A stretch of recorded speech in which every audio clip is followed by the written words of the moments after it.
right, so I'm doing a talk when I'm 164, which is a little beyond the 2061, 50 years from now, at least for me. I'm not that old. But what I really want to talk to you, though, about is what are we talking about when we are discussing extreme aging? There's an awful lot of talk in these meetings.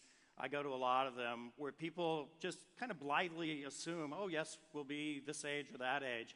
And I was at one of these meetings when I basically raised my hand and said, what would it really mean to live to be 150 or so? And then I, of course, thought of the Beatles song, When I'm 64, and redid it, reworked it for this theme of extreme long life, and always asking the question, will you still need me? Will you still feed me when I'm 164? Because you'll be older too. And you're lucky that I didn't sing that. All right. Now, you all have been very patient. It's late in the day here, and I would like to include you just for a moment and ask you a question. Actually, I'm going to ask you a three-part question. How long do you want to live? All right, are you guys ready? Everybody ready? I'm going to give you three possible answers here, 80, 120, and 150, just to make it simple. How many people here would like to live to be a normal lifespan as of today, around 80?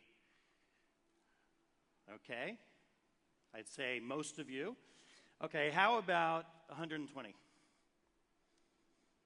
I think some of you raised your hands twice. How about 150? Definitely some of you raised your hands twice. Okay, I've asked this over the last couple of years since my last book came out, Experimental Man, to at least 20,000 people. That's when I started keeping track of it. And here are the numbers. You all were pretty close, actually. Around 60%, 80, about 30%, 120, and a mere 10%, 150. I think we were slightly higher here. Maybe we've got you more enthusiastic about living longer after all these talks today. But this is essentially where we're at right now with all of this. And of course, there are organisms that live an extraordinarily long time. And let's share some of those here for a moment. This is Methuselah. You all may have seen pictures of this almost 5,000-year-old organism. It's a tree that lives in eastern California. You've got rockfish, which lived to be 200, 300, 400 years. The most long-lived off the coast of Alaska. And then this is the oldest living human being, at least that's been recorded and verified. And her name was Jeanne Clement. She lived in France, and she lived to just shy of her 23rd birthday. 123rd birthday.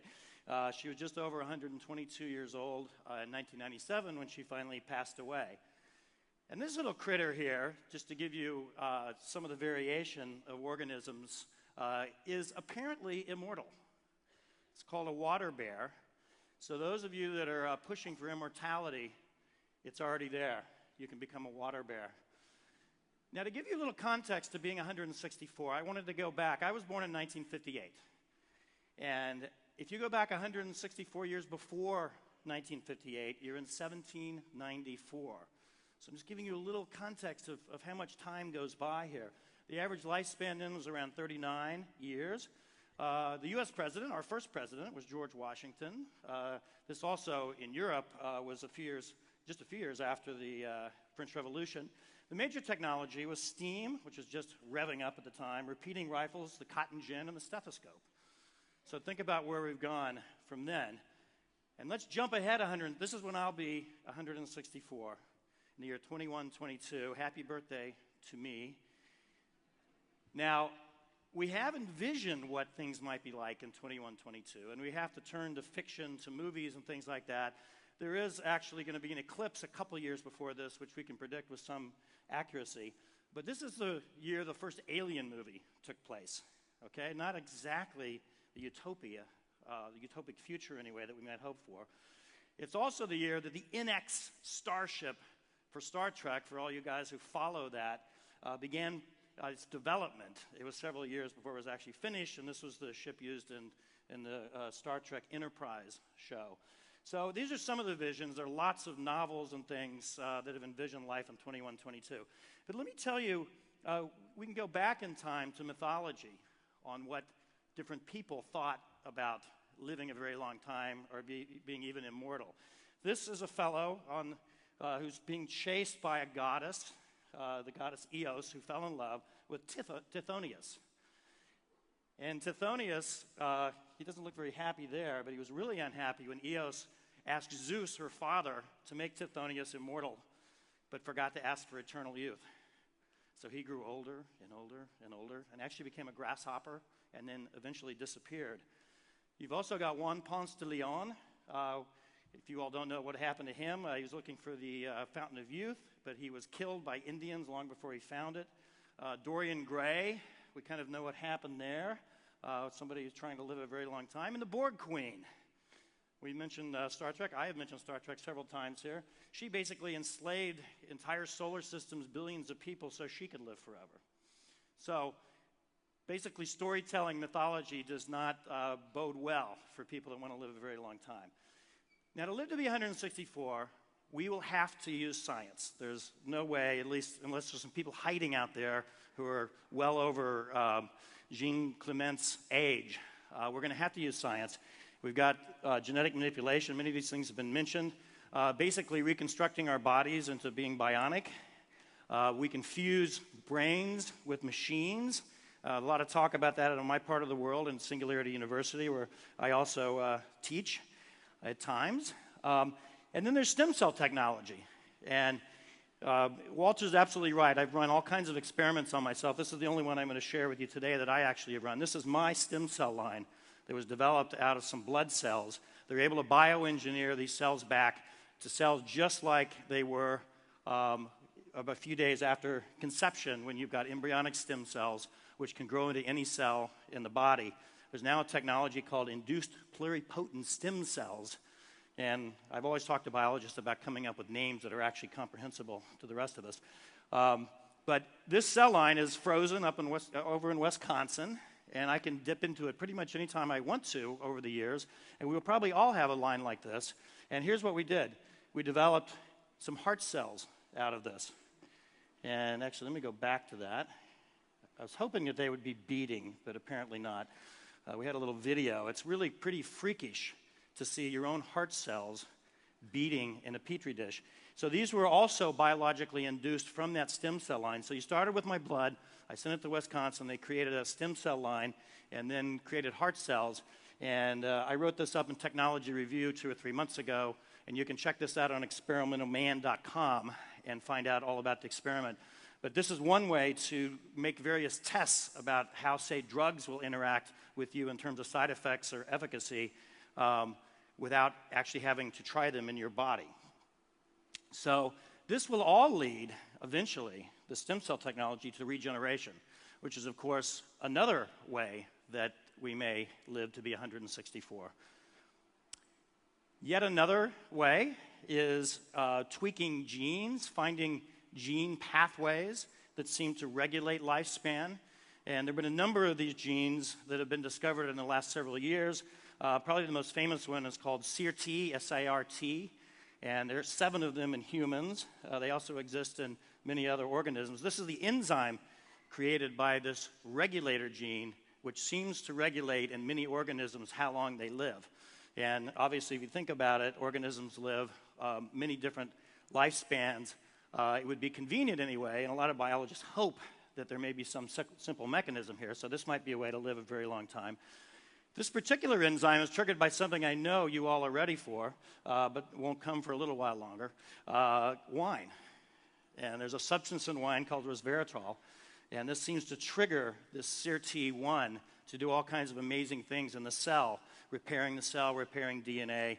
The problem is you have to drink about 700 bottles of wine a day to get any appreciable effect.